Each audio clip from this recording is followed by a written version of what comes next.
AICC రాష్ట్ర incharge Meenakshi Natarajan ప్రతిపాదిగా ఉన్న కేసుపై ఉత్కంఠ నెలకొంది. ఈ కేసు విషయమై ఈ రోజు నాంపల్లి కోర్టు విచారణ చేపట్టనుంది. కాగా మీనాక్షితో పాటు మిగిలిన ప్రతివాదుల నుంచి వివరణ తీసుకున్న అనంతరం పిటిషన్ను విచారణకు స్వీకరించాలా వద్దా అనే అంశంపై కోర్టు తన నిర్ణయాన్ని వెల్లడించనుంది.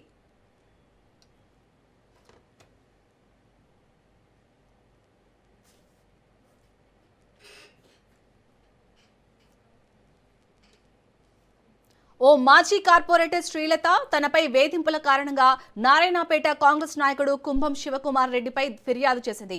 ఈ క్రమంలో 2022లో పంజాగుట్ట పోలీస్ స్టేషన్తో పాటుగా 2023 బెంగళూరులో చేసిన ఫిర్యాదు మేరకు క్రిమినల్ కేసులు నమోదయ్యాయి. అనంతరం ఆయనపై పార్టీ పరంగా చర్యలు తీసుకోవాలంటూ పీసీసీకి శ్రీలత ఫిర్యాదు చేశారు. అయితే కాంగ్రెస్ హైకమాండ్ ఎలాంటి చర్యలు తీసుకోకపోవడంతో గతేడాది ఆగస్టు 20న నాంపల్లిలోని 4వ అదనపు చీఫ్ మెట్రోపాలిటన్ మెజిస్ట్రేట్ కోర్టులో ప్రైవేట్ పిటిషన్ దాఖలు చేశారు.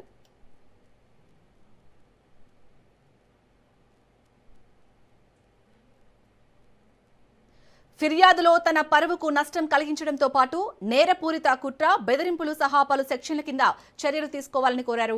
ఈ మేరకు 16 పేజీలతో కూడిన ఫిర్యాదును కోర్టుకు అందించారు. ఆ కేసులో ప్రతివాదులుగా కుంభం శివకుమార్ రెడ్డి, నారాయణపేట ఎమ్మెల్యే చిట్టెం పర్ణికారెడ్డి, టీపీసీసీ అధ్యక్షుడు మహేష్ కుమార్ గౌడ్, మంత్రి వాకిటి శ్రీహరి, నారాయణపేట డీసీసీ అధ్యక్షుడు కె ప్రశాంత్ రెడ్డి, కాంగ్రెస్ నేత చిట్టెం అభినయ్ రెడ్డితో పాటు పార్టీ తెలంగాణ మీనాక్షి నటరాజన్ పేరు కూడా చేర్చారు.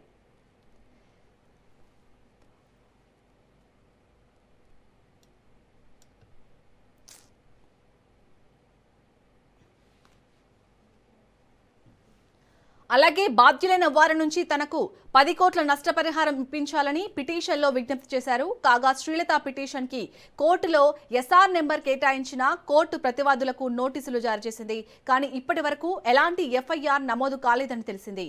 ఈ నేపథ్యంలో ఈ రోజు వాదనల అనంతరం పిటిషన్పై విచారణ చేపట్టాలా వద్దా అనే విషయమై కోర్టు తన నిర్ణయాన్ని వెల్లడించే అవకాశం ఉంది.